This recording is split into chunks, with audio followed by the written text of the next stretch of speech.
Hey test. Hello check. Hello check. Hey test. Hello check. Hey test. Test. Hey test. Hello check. Hello check. Hey test.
Hello, I hope everyone can hear. Bonjour, j'espère que tout le monde est capable de m'entendre. Je m'appelle Walid Choumabari, je suis directeur de Coalition énergétique à la Banque africaine de développement. Bienvenue à notre séance finale de la journée. Je suis sûr que vous êtes déjà un peu fatigué. Donc, le titre de notre dernière session, c'est l'habilitation de la transition énergétique de l'Afrique avec l'hydrogène vert. Comment donc nous allons aborder cela? Nous avons deux rapports que nous allons lancer cette soirée. Donc l'une des présentations sera en ligne. Donc le présentateur sera assez bref. Après nous aurons une discussion entre les panélistes, une table ronde. Ils sont là, les panélistes, mais je vais les introduire juste avant le début du panel. Juste un peu d'historique. Il y a beaucoup de discussions autour du hydrogène à cette COP. Et aussi aux COP précédentes. Et nous savons que globalement, la source principale des gaz à effet de serre, ce sont les énergies et l'agriculture. L'énergie constitue 21% de toutes les émissions et l'hydrogène vert est vu comme l'une des opportunités clés pour remédier à cela. En ce qui concerne ce secteur, nous avons vu les opportunités dans les fertilisants, dans l'acier, les agents chimiques, les livraisons. Partout, l'hydrogène peut changer la donne. Et la raison que nous avons cette discussion, c'est vraiment pour sensibiliser de ces opportunités et de voir quel soutien est accessible et disponible de la part des institutions financières. Donc, pour aller directement aux opportunités de l'hydrogène vert, nous allons prendre la première présentation de Adrian Harmé, qui est consultant au sein de la Banque africaine de développement avec Donc ce rapport a été lancé en 2010, donc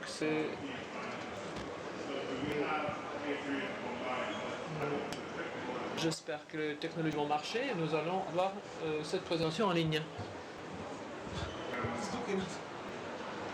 Cette présentation, par contre, ira sans introduction, parce que les technologies ne sont pas capables d'aborder ça. Is Adrian coming? So, Adrian, Ok.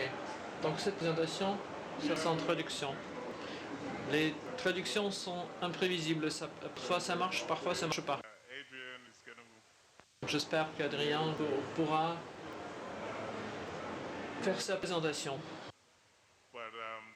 Until Adrian appears, I think I would probably Pendant qu'il est en train d'apparaître, je vais faire une brève introduction de nos panélistes pendant que nous attendons Adrien. Permettez-moi de vous introduire Gadi Tachdahumba, qui est le chef conseiller pour les facilités légales juridiques de l'Afrique, responsable de coordination et mise en œuvre de LSF, de soutien de transactions aux différents gouvernements. L'un des objectifs clés de LSF, c'est de soutenir le gouvernement africain pour aborder les pénuries énergétiques et stimuler la croissance économique en utilisant les structures d'énergie innovantes. Pour le moment, il soutient la Namibie en négociant le premier projet de l'hydrogène vert à grande échelle. Maintenant, c'est un soldat, Majushik. Je ne sais pas comment ça se prononce, excusez-moi. C'est le spécialiste pour l'économie verte, l'investissement du bureau de l'infrastructure de la présidence de l'Afrique. Elle est aussi directrice de promotion d'investissement et de création de l'infrastructure. SAPA, bienvenue. Je tiens à introduire Michael Rattinger, qui est CEO à la Banque européenne d'investissement. En cette capacité, il pourra assurer le financement et l'assistance technique à l'atténuation et à l'adaptation dans le développement des économies émergentes. Et en dernier, nous avons Rachel Country, qui est leader de la stratégie d'hydrogène, l'une des championnes de haut niveau de climat, crée les analyses politiques de modèles de décarbonisation. Elle fait le plaidoyer des politiques de décarbonisation et des régulations décarbonisation. Bienvenue à notre panel honorable, bienvenue à notre conversation. J'espère qu'Adrien est maintenant en ligne. Adrien, est-ce que vous pouvez dire quelque chose pour que nous sachions que vous êtes là? Fantastique. Alors donc cette présentation est sans traduction. We can see your screen and you have 10 minutes to make your presentation. Over to you. Okay.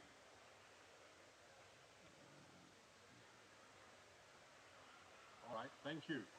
Okay, yes, so just to sort of introduce myself, I'm with GOPA Intech, as was mentioned, and I was working with a team who were mainly actually Could you speak a operating bit working louder, on this please, project. Adrian, because your voice is a bit faint. Can you hear me? Yeah, but you need to project a bit more. Okay, can you hear me now? Yes, okay, go ahead. Okay, so basically this project kicked off last year and was finished in September this year. And the basic focus was to raise awareness of green hydrogen within the bank and basically bring greater clarity about the potential of green hydrogen, and also identify the climate investment fund countries, and finally develop a knowledge product relating to the methodology. So on the left you see is the dark blue are the CIF countries where we were restricted to. And the idea was to identify 3 countries.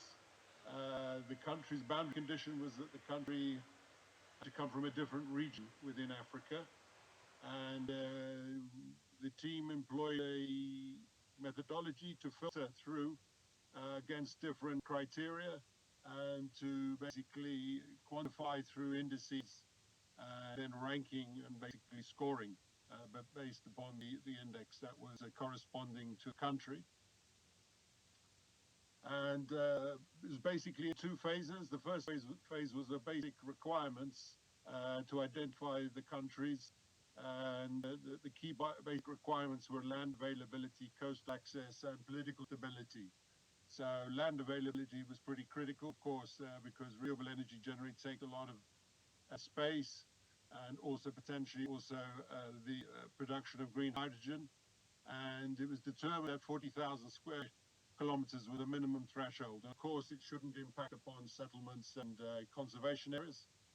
And in terms of coastal access, it was determined that it was important to have access to the coast without having to go through another country, as obviously there were transactional costs and legal challenges potentially that could emerge. So that was a distinct advantage. And also political stability was seen as a prerequisite for future investments and was assessed by the Fragile States Index. We also, after that, looked at remaining countries and assessed them against the renewable energy technical criteria. So we looked at the wind power potential, particularly the average or mean wind power density used to evaluate potential. And we looked specifically at the windiest 10% of each country's area, because obviously it does vary where you are in the country. And of course, generally speaking, the windiest areas, if you like, give rise to the first investments, if you like, in terms of wind turbines and wind farms. In terms of solar power potential, basically, obviously that's characterized by low electricity production costs and high decentralized operation. So we looked at the whole country in this context. And we also looked at hydropower potential and geothermal potential. And we looked at it in terms of a qualitative assessment. And of course, it's also important perhaps to look at the existing situation in terms of renewable power, because that potentially gave an added advantage to a country if it already had in place systems, skills, expertise, and so on. And we basically captured data through in terms of renewable generation and share of renewable electricity. In terms of the green hydrogen technical criteria, we looked at the water availability. Of course, there is scarcity of water in many regions. Of course, actually, with electrolysis, you can use desalination, you can use brackish water and also seawater. Of course, there's an extra cost with desalination and purification plants. And also in infrastructure, we looked at basically, it was a World Bank actually study that provided information relating to the quality, if you like, of different infrastructure. and also salt caverns. This was felt actually quite interesting because this basically provides a safe and loss-free storage facility for gas, oil, and green hydrogen. And it was important to see if they were available. And in terms of non-technical criteria, we also tried to see if there's some information relating to the labor force, if you like, that could be qualified to undertake deployment of green hydrogen. There wasn't much information around, but there was certainly information relating to, let's say, the years of schooling of children, and that's going to happen, and also adults that have happened, and also the quality of universities. So we basically captured some information there to give us a steer. Okay, so having sort of identified countries or matched countries, if you like, against all those criteria, we came down 3 countries, which were Egypt, Kenya, and Ghana. And once this was agreed, we then looked specifically at site conditions. So we again took into account the solar radiation and wind speed, specific sites, the presence of salt covers, the availability of green grid electricity, and also the distance to sustainable water sources. So on the right, you can see basically solar and wind maps, Egypt, Kenya, and Ghana. I think Kenya also has a geothermal map. And also to the furthest right is the actual location, if you like, which we identified. I think in Egypt it was actually close to the 250 megawatt wind turbine that's near Red Sea.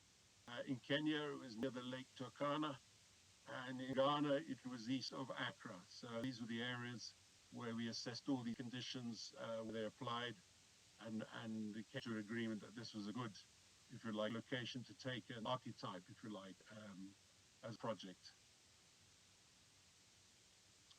So, okay, in terms of the assessment of green hydrogen production and supply, basically the Hamburg University of Technology built an optimization model, which you can see here.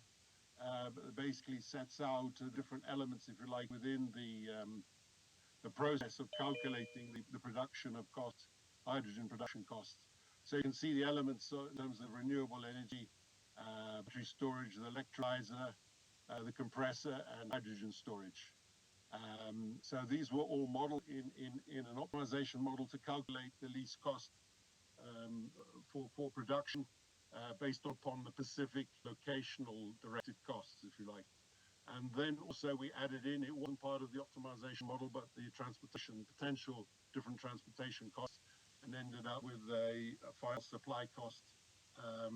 To Egypt, we assumed that the sale market would be in Europe, and to Kenya, it was Japan, and for Ghana, we were looking at America. So this was broad brush, but this was the aim really in these archetype projects, was to address, if you like, to understand the different cost flows and energy flows, if you like, that came also from the development of green hydrogen. So quickly, I'll just run through. These are the parameters we used based upon a lot of references, which are actually at the back in our report. And basically just shows you that this was the information we put in. The 2 of the countries we used the alkaline electrolyzer. For Egypt, we use the PEM electrolyzer, principally because PEM is much more flexible and can accommodate much more easily the variability, if you like, of renewable energy. And also in terms of compression and liquefaction, we provide information on the capex and opex and so on to the model.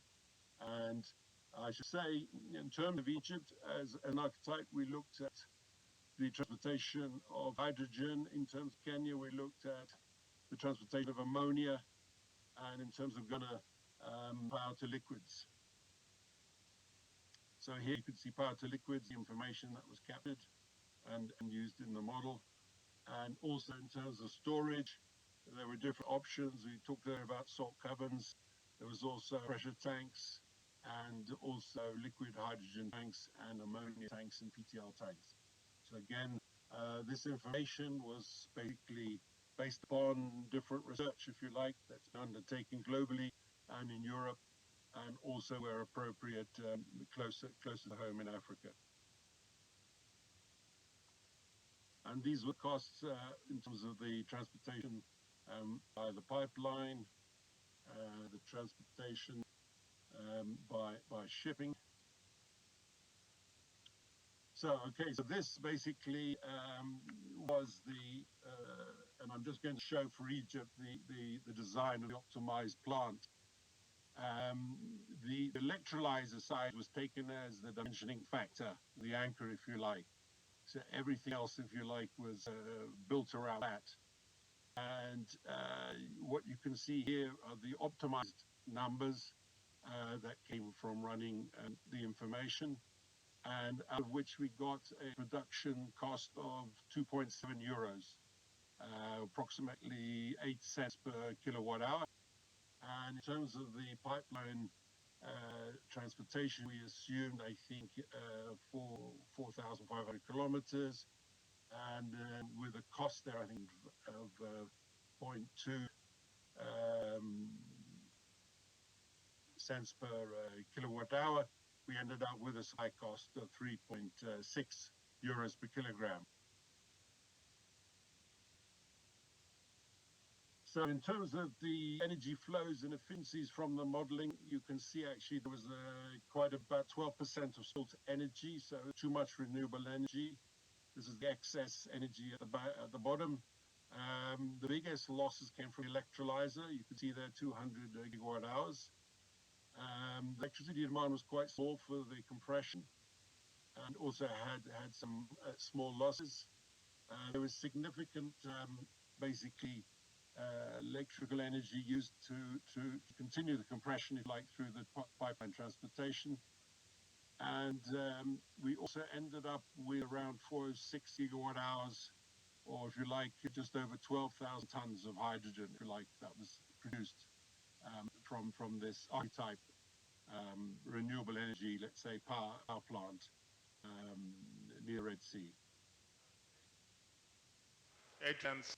Adrien, pardon, je dois vous interrompre parce que nous n'avons pas beaucoup de temps. Mais je crois que c'était la dernière diapositive. Je vais juste donner quelques éléments. The capex of the electrolyzer and also transportation. So this is important to note. The desalination costs actually play quite a minor role, and the cost for the construction operation of the compressor also quite low. So basically this just gives you the information in a bit more detail for the other countries. And yeah, so that's a sort of quick run through. As I said, the core part of it was this optimization modeling to calculate this archetype green hydrogen production based upon Egypt having pure hydrogen, if you like, be transported, Kenya, ammonia, and Ghana power to liquids. Okay, thank you very much. Merci beaucoup, Adrien, pour votre travail très bien fait. C'est une analyse qui devient plus réelle quand vous voyez un peu les chiffres, que c'est faisable, quand vous avez l'accès à l'eau, les bons ingrédients, la bonne capacité, les renouvelables bon marché. Vous avez tous les ingrédients, donc alors c'est possible. Comme ça, les électrolyseurs deviennent de plus bon marché. Donc remercions Adrien pour cette présentation importante. Nous avons une autre présentation importante parce qu'il y a un autre rapport lancé par McKinsey. Je ne sais pas si vous êtes en ligne. Non, Yes, I'm on the line. If you could please stick to 10 minutes, please, because we don't have much time. We have to get into the panel discussion. Do you have your Sure, I'm happy presentation? to. Yes, can you hear me and see the screen? Yes, loud and clear. We can see the screen as well. So Perfect. Go ahead. I will stick to the 10 minutes then. Yeah. So good evening, everyone. I am Amina Kandil, a partner with McKinsey & Company. I am based in Cairo, so not very far from you. And what I will do is I will briefly introduce, the main findings of a report that the Africa Green Hydrogen Alliance wrote on the potential of green hydrogen on the continent, and where McKinsey was an analytical partner. Maybe just in terms of context, in terms just of methodology, you will see, several numbers across the document, and these numbers, they are based on a global energy perspective developed by McKinsey and based on several public sources, and also several data coming from the global hydrogen trade model. With that, I will go directly, to the main findings and the main conclusions. The first thing that I would like you to remember is that there are, five scenarios of energy transition that we considered, and they depend on speed of the energy transition. But we purposely decided to focus on two scenarios. So there is the two scenarios are shaded. You see here the current trajectory scenario, and it's a scenario that assumes that the current trajectory of renewables cost decline will continue, but that the current policies are not enough to reach the ambition. And you see that this has implications in terms of CO2 price, and in particular on the global temperature increase that is linked to the expected emission level. It's 2.4.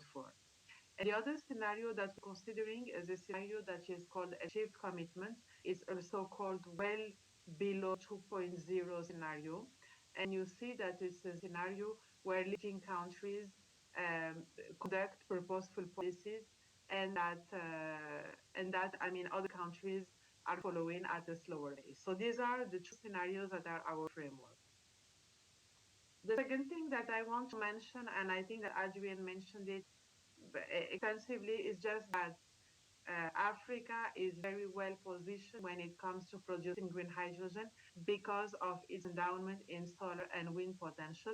And everyone knows that Northern and Southern Africa, given that they are blessed with both solar and wind, are even better positioned to produce green hydrogen, given that the LCOE, the levelized cost of energy, is low, and that this levelized cost of energy, the LCOE, it represents more than 60% of the levelized cost of hydrogen. So this is the second fact on which I wanted to come back. With that, we did a lot of analysis. I'm just presenting you, the main findings, and all the details are in the report. So here I'm starting first by the local market, the domestic market, for the 6 current countries that belong to the Africa Green Hydrogen Initiative. You see here that you see here the projections for the two scenarios. In light blue, you have the current trajectory. In dark blue, you have the achieved commitment. You see that in the current trajectory, the main sources of demand for green hydrogen in the 6 AGA countries and in the continent are transportation and chemical and refining. In an achieved commitment scenario, transportation and what we call our other industries, and this includes cement, materials, mining, and other sectors, they represent the main sources of demand. And you also see that the demand is mostly skewed towards hydrogen, liquefied hydrogen, and ammonia, and you see here the figures. And if there is just one figure to remember, if for the local demand, is that by 2050, local demand is going to be between 10 to 18 million of H2 equivalent, and this 10 to 18 depends on the scenario. Then I'm moving to the global perspective. So as you probably know, there are, large demand centers in the world, and there are expected large demand centers in the world, and these large demand centers are North America, the EU, Japan, Korea. I'm not exhaustive, but these are the large demand centers. Then there are favorable areas, regions, and it happens that these large demand centers are not aligned on on the favorable areas regions. It happens that for some regions in the world it works well, and you see that this is the case, for example, here in China, in India. But then you see that, for example, Central Europe is a large H2 demand center, but not a strong. I mean, does not have the potential to be a massive producer of H2 that it would need.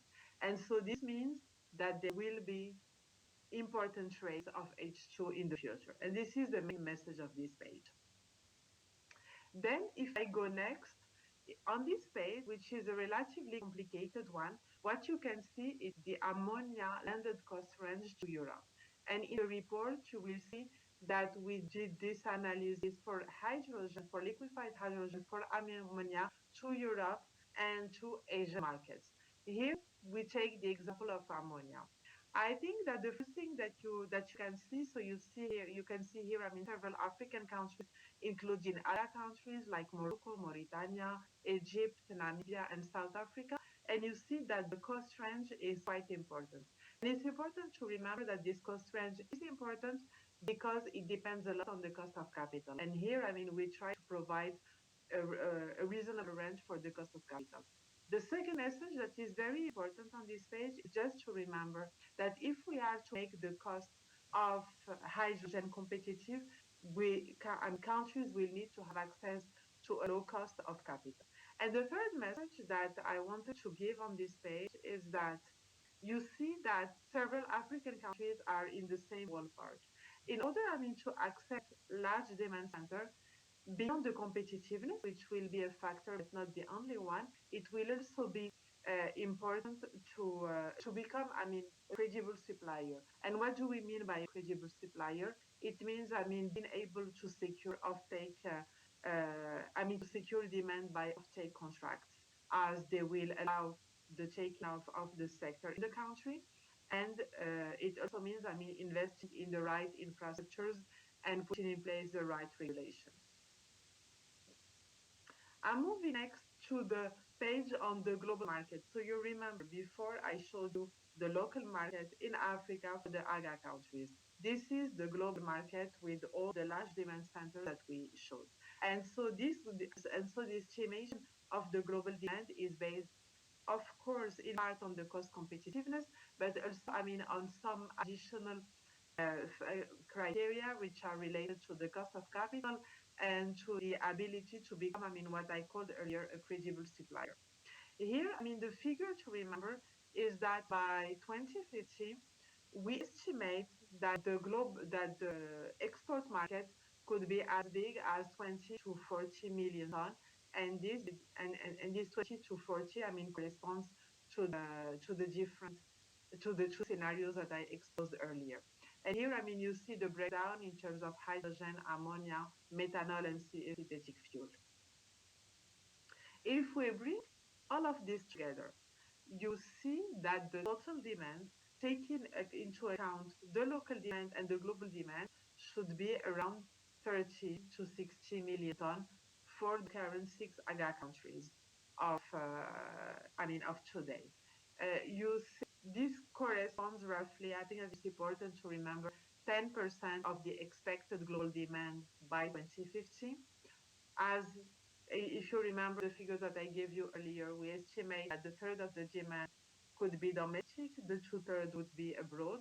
And it's also important to remember that Africa would then be able to capture around 20% of the potential share of the expected international cross-border trade by 2050. So what does this mean in terms of renewable energy capacity and in terms of electrolyzer capacity?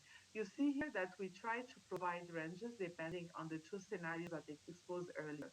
In terms of renewable capacity, it's a range of 500 to almost 1,000 gigawatts that would be expected. In terms of electrolyzer capacity, it's around 300 to 600 gigawatts. So these are the numbers to remember when we think of the potential for green hydrogen on the continent. And I am moving now to to the macroeconomic impact, because I mean, what does this mean what does this mean for the economy of the of these six AGA countries and for Africa as a whole? So if we assume that Africa and that is going to be able to seize a market of 30 to 60 million ton of hydrogen equivalent by 2050, we have estimated that this can represent an additional GDP of 60 to 130 billion dollars by 2050. And this number corresponds to approximately 6 to 12% of AGA's current members' GDP. So this is a sizable additional GDP. In terms of additional job creation, we estimate that that achieving the, reaching this market of 30 to 60 could represent an additional job creation of 2.2 to 4.2 million jobs. So this means that there is a significant economic impact that is to be expected. And so with that, I'm moving to my last slide, because I'm sure that someone is keeping track of the time. Yeah. What does it mean? I mean, in terms of investments in green hydrogen in the continent. Here you see the cumulative investment by 2050. And you see that depending on the scenarios, we estimate that the investment in renewables, in electrolyzers, and in other additional investments would represent between 450 to 860 billion dollars. 70 of this is dedicated to renewable energy development and to electrolyzer capacity building. And if we translate this into an approximate annual investment, you see that by 2030 it's approximately 3 to 6 billion USD, and by 2050 it's between 28 to 55 billion USD that would be required in order to materialize this ambition. And so with that, I am at the end of my presentation, and I thank you for your attention. I hope that I stick with the 10 minutes. Thank you very much, Amina. Well, basically, you're just reinforcing. Merci beaucoup, Amina. C'est une grande opportunité pour beaucoup de pays en Afrique.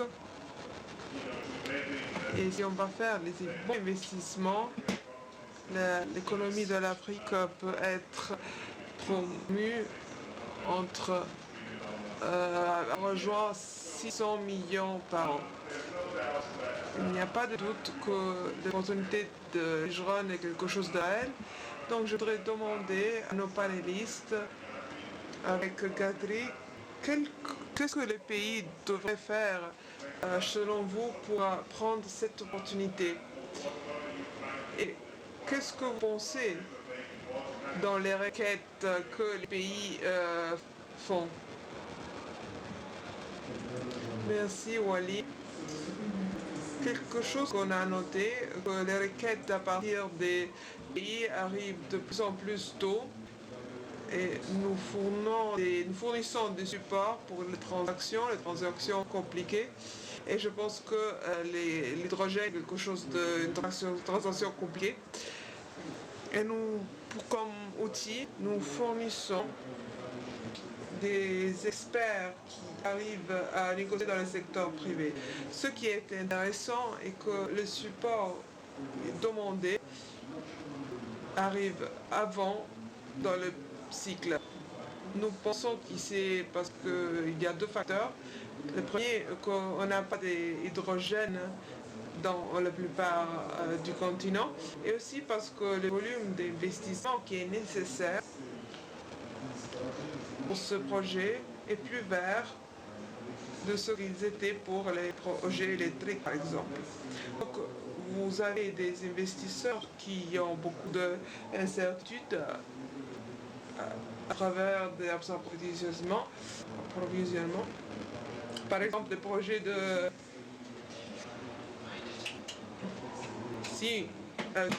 sans accord avec le gouvernement. Nous sommes prêts à supporter gouvernements africains. Nous avons travaillé déjà avec la Namibie et peut-être l'Égypte pour assurer que les niveaux d'expertise nécessaires pour négocier sera disponible avec un bon niveau de compréhension de cette transaction. Il est très important de ne pas avoir seulement des experts de point de vue légal, mais aussi technique, qui peut transformer cela en contrat.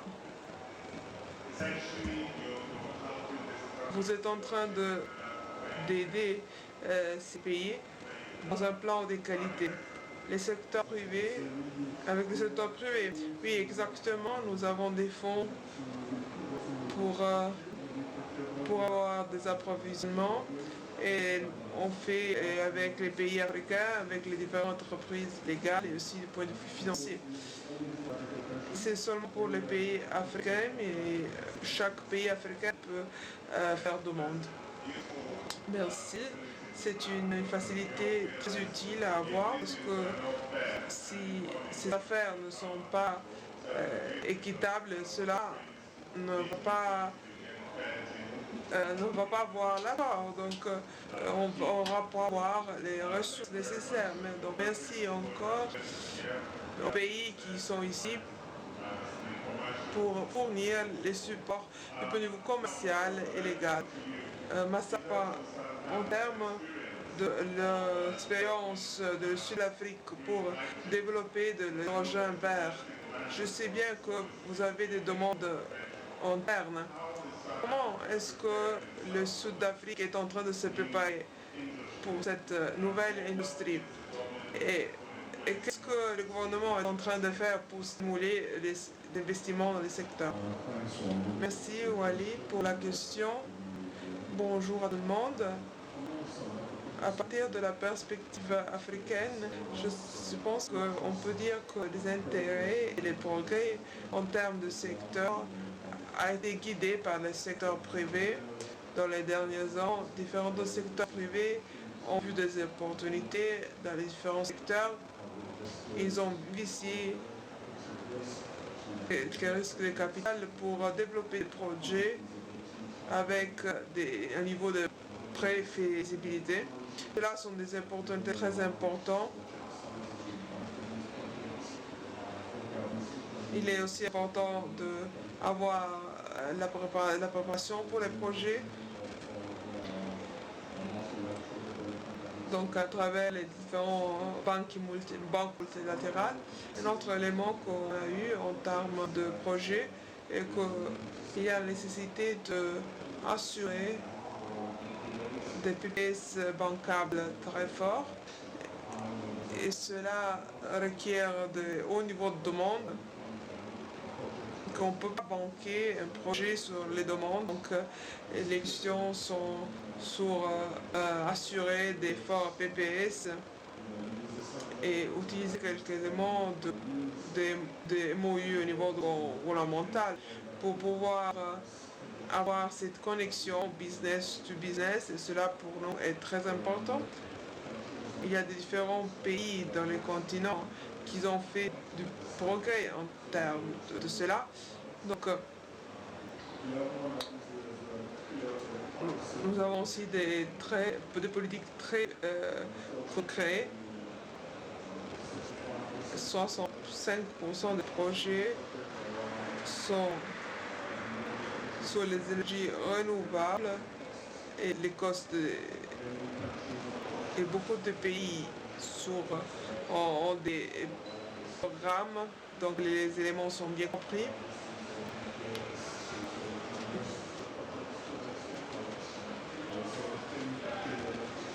L'élément de l'incertitude n'est pas bien compris.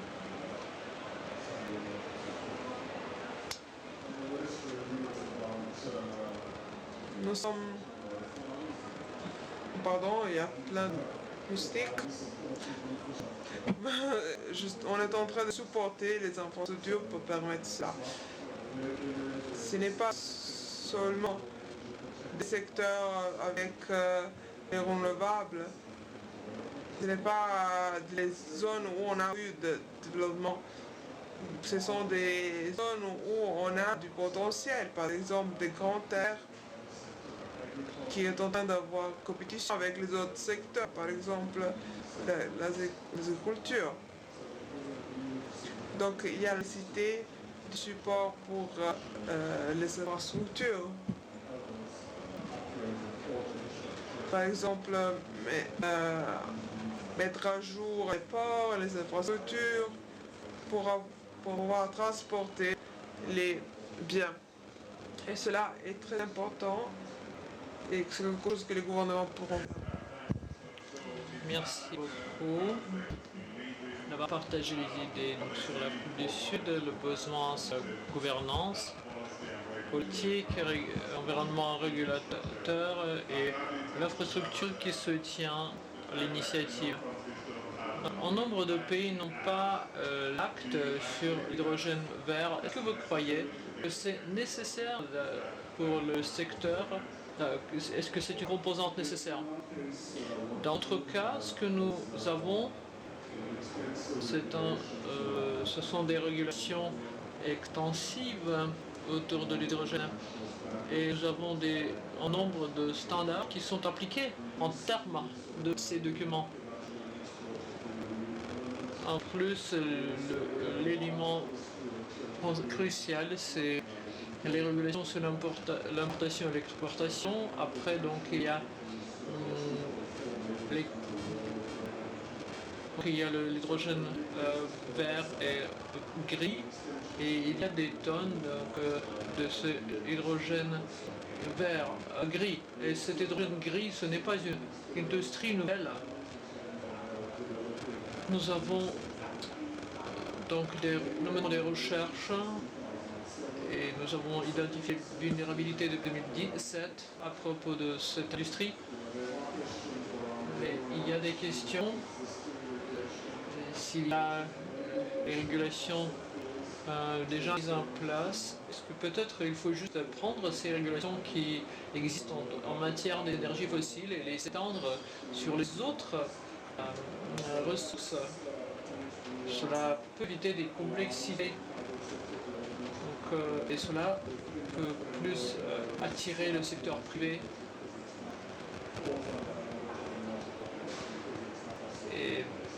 Mais en fait, ce n'est pas basé sur les ressources fossiles. Donc on peut associer l'hydrogène à ça, mais en fait, il faut un cadre normatif tout neuf pour cette nouvelle ressource. Il y a la stratégie de commercialisation en Afrique du Sud et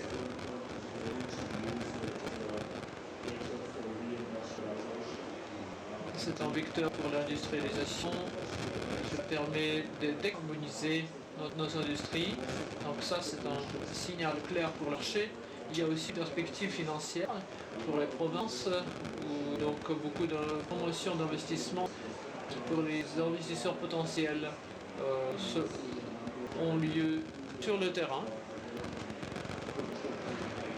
permettent de développer les stratégies de développement d'hydrogène et cela permet aux investisseurs de prendre ce que ce secteur veut dire pour vous. Rachel, est-ce que je peux revenir vers vous? Pendant cette discussion, nous n'avons pas mentionné la société civile, la population qui est impliquée. Donc, quelle est votre perspective? Comment la CCNUCC prend part à cette discussion? Je tiens à commencer avec les remerciements pour vous et à cette alliance africaine pour l'hydrogène vert. Donc on a la Mauritanie, Namibie et d'autres représentants d'autres pays. Donc nous avons beaucoup à discuter dans ce domaine, mais ça c'est une question critique. Et il y a beaucoup d'événements dédiés à l'hydrogène au sein du COP, même très peu se posent cette question. Merci. En fait, je tiens aussi le remercier pour cette analyse parfaite. Ils ont trouvé, à cause de cet hydrogène, on peut ajouter 12% au PIB. Mais là, ce n'est pas organique. Il faut vraiment être très très attentif à avoir ce point sur l'agenda. En bref, je pense qu'il y a deux catégories.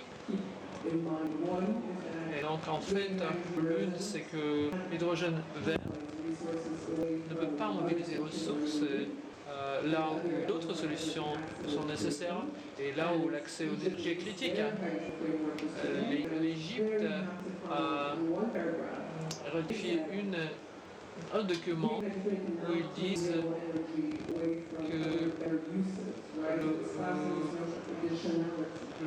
donc, ce point sur l'additionnalité, c'est-à-dire que l'hydrogène vert ne peut pas se supplanter aux autres sources énergétiques. Et cela permet de maximiser les énergies renouvelables et le gouvernement essaie de mettre en place un mécanisme de subside utilisé surtout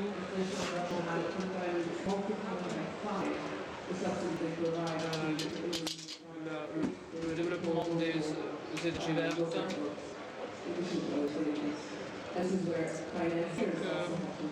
c'est pour ça que les financiers doivent étudier tout cela et c'est pour ça que les programmes d'entraînement peuvent fournir des ressources entraînées pour ces emplois qui sont dans ce sens. Et dernièrement, mais très important, de manière importante, il faut aussi voir comment ça peut monter l'importation. Il y a toute une couche d'activités économiques qui sont là et l'opportunité pour les discussions vertes, c'est une ambition proactive qui permet de rechercher les ressources humaines qualifiées. Mais en fait, il faut quand même là-dessous un engagement de la société civile. Comment donc mettre en place les plans de génération de vie de la communauté, parce que chaque plan pour l'hydrogène doit avoir les obligations pour donner le maximum de bénéfices à la société civile. Donc là, LSF a bien dit, mais les plans de la communauté parfois peuvent donner la voie dans le feu vert aux projets qui sont potentiellement dangereux sans ces régulations. Oui, merci beaucoup. En fait, l'hydrogène a cette opportunité à nous renforcer la capacité des populations en Afrique. Donc, Michael, vous avez dit que l'hydrogène, c'est un marché clé. Il y a un grand potentiel pour l'Afrique d'exporter l'hydrogène en Europe. Et commence donc PIB peut faire l'équilibre des deux marchés parce que il s'agit d'une relation qui n'est pas qui est égale, qui est gagnant-gagnant. Donc comment on peut faciliter cela et surtout en termes d'accès au financement. Je suis heureux d'être là à parler en dernier, comme ça le travail est plus facile. Oui. Quant aux banques, le développement et le climat, la Banque européenne pour le développement et le climat, oui, nous finançons à l'intérieur de l'Union européenne, mais aussi à l'extérieur. Donc si nous regardons la chaîne de valeur de l'hydrogène, nous pouvons soutenir les fournisseurs, les producteurs, mais bien sûr, il faut aussi l'infrastructure qui puisse accueillir tout cela. Donc ce marché doit avoir tous ces éléments. Je pense que quand nous regardons, nous allons déjà entendu des études, de milliards d'études, mais on a fait une étude pendant la dernière semaine et nous avons étudié le potentiel d'hydrogène vert en Afrique. Nous confirmons que le potentiel est énorme. Peut-être une chose que nous avons étudiée, que l'a mentionné, avant de déployer cette infrastructure en Afrique uniquement pour desservir les autres marchés, il faut voir ce dont ont besoin les marchés locaux. Et donc, d'après notre étude, voyons que l'hydrogène vert est très économique dans la production. Et ce qui est intéressant, il est très avantageux en termes de production d'eau, parce qu'il y a cette pénurie d'eau en Afrique, et donc ça peut être un des facteurs.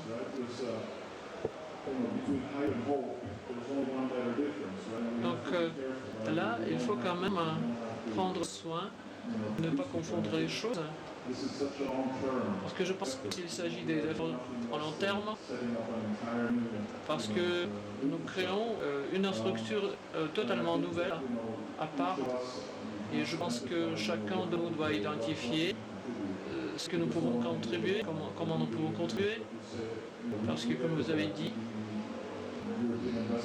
la Banque européenne d'investissement travaille en partenariat de manière exclusive. Donc nous sommes toujours un monde de partenariat. En fait, nous ne faisons pas les investissements exclusifs. Mais il faut donc faire des travaux en amont. Nous avons donc le potentiel pour discuter cela avec partenaires. Mais avant que ces projets soient mis en place, il faut effectuer beaucoup de travaux. Il y a le stade de préparation de projets, études de viabilité, etc. Et comme je vois donc, les membres de la délégation qui sont là ont eu les discussions récentes au sein du Parlement pour discuter quel genre de progrès sont faits dans le cadre normatif. Et en ce qui concerne la mise en œuvre de stratégies nationales pour l'hydrogène, et la stratégie, il faut souligner parce que les stratégies peuvent être différentes pour différents pays. Après, il faut voir quelles capacités vous avez. Par exemple, ce que vous avez par exemple en Afrique du Sud, c'est une chose, mais peut-être d'autres pays peuvent avoir un potentiel CO, mais pas d'infrastructure, pas de potentiel en matière d'équipement, etc. Donc il faut vraiment étudier tout en détail. Et nous, en Europe, nous finançons les projets pour l'hydrogène en Europe et nous créons une infrastructure pour l'hydrogène en Europe.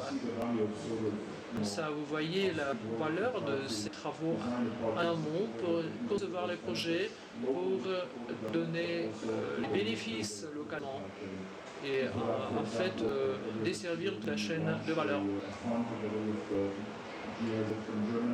Donc, nous avons travaillé avec GIZ de l'Allemagne. Nous nous focalisons sur l'hydrogène vert. C'est un petit fonds de 25 millions de dollars, mais quand même, il faut commencer par quelque chose. Nous avons démontré comment ça marchait et qu'est-ce qu'il faut pour mettre une échelle.